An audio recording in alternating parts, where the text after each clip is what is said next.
science, science, science, and science. On almost every subject that you can name, science is the answer. There is a degree of anti-science feeling in this country. Right now, people should not be walking. There's no reason to be walking around with a mask. Tonight, the CDC says double masking offers more protection against COVID-19. Effective this Wednesday, we're going to adopt the CDC's new guidance and regulations on masks and social distancing. Masks and shields to floor-to-ceiling separation. Teachers are still having to find a way to do their job, even under the strangest of circumstances. CDC now says the science supports reducing the minimum recommended space between students as long as everyone is wearing a well-fitted mask. Grab a slice of cold pizza and an extra thick rubber band, and there you have it. The Ohio woman who was tased at a middle school football game after refusing to wear a mask. She was arrested and charged with trespassing. These people are going to shoot me for trying not to breathe. Cool. Come on, dude. Don't do that. A man was handcuffed in the stands for not wearing a mask. Get off of me! Grabbed around the neck by police, a woman who wasn't wearing a mask. There's a man on a girl and you choked her. With the health secretary warning sunbathing in public places was banned and threatening a possible tightening of measures, but without spelling out how. While busy beaches and packed parks might seem like a COVID risk, there hasn't been a single case of outdoor transmission since the pandemic began.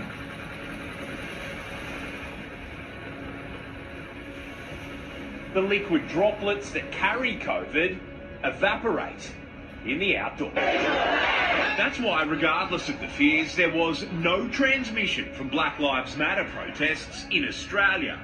Yep, this paddleboarder was arrested after refusing to get out of the water in Malibu. I think trust science.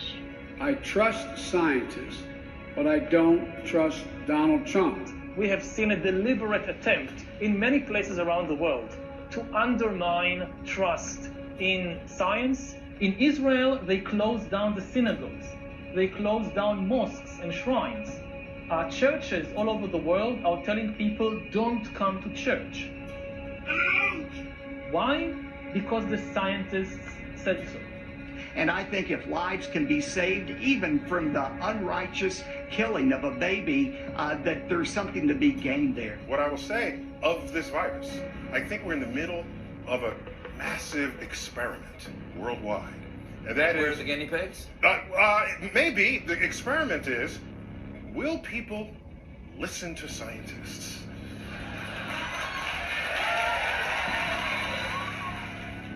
What scientists are telling us now is that the threat of an ice age is not as remote as they once thought.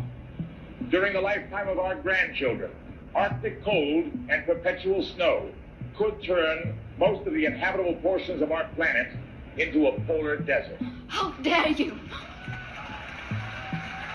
Since the late 19th century, science has been conducted under the aspect of a belief system or worldview, which is essentially that of materialism.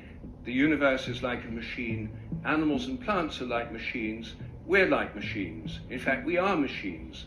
We're lumbering robots, in Richard Dawkins' vivid phrase. If you base medicine on science, you cure people. Drive the point through the orbital plate. If you base the design of planes on science, they fly. If you base the design of rockets on science, they reach the moon. 3, 2, 1. Ignition. Burn away, Houston. It works, bitches. Ray Kurzweil is one of the world's leading inventors, thinkers and futurists, with a 30-year track and reputation of accurate predictions. Called the Restless Genius by the Wall Street Journal and the Ultimate Thinking Machine by Forbes, he was selected as one of the top entrepreneurs by Inc. magazine, which described him as the rightful heir to Thomas Edison. PBS selected him as one of the 16 revolutionaries who made America. It's the exponentially growing information technologies that will save us in the form of GNR, genetics, nanotechnology, robotics really meaning artificial intelligence. There's been a long tradition in science, ever since Copernicus replaced Ptolemy, that there's nothing special about humans, there's nothing special about the Earth. We're not descended from gods, we're descended from worms. We are fundamentally information. At the core of every one of our 10 trillion cells are genes, and genes are sequences of data.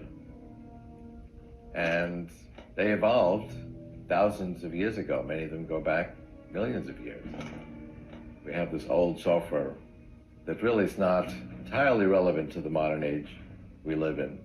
Well, we're going to become increasingly non-biological to the point where the non-biological part predominates and the biological part is not that important anymore.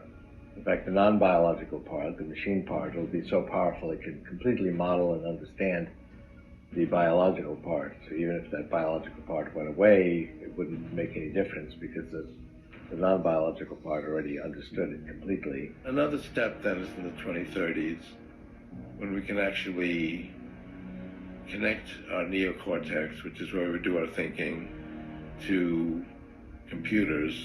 So I believe that will happen in the 2030s.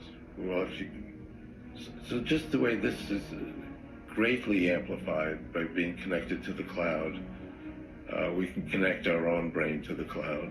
To clarify what I think you just said, that in 20 years, plus or minus, so the mid-2030s, we will have nanobots that we can feed into our brain that directly connect to the cloud, rather than through anything we carry in our pocket.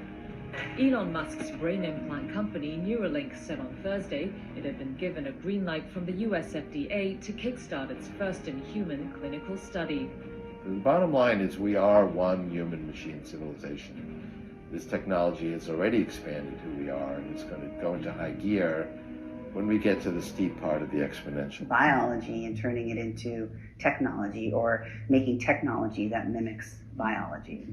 I have over 25 years in the pharmaceutical, medical device, and biotech industries as a med legal advisor and biotech analyst. My clients basically hire me to read through very complex scientific information, FDA filings, and even their patents, so that I can simplify that information for them to understand, the board members to understand. I often joke, my clients pay me to read so they don't have to. And one of the things that I do also is I read the patents. And there's a lot of information in the patents that is not typically disclosed unless a company decides to disclose it to the general public. And when I read through the patents for the mRNA technology vaccines, I was very shocked because they did not read as a vaccine. They read as a bioweapon.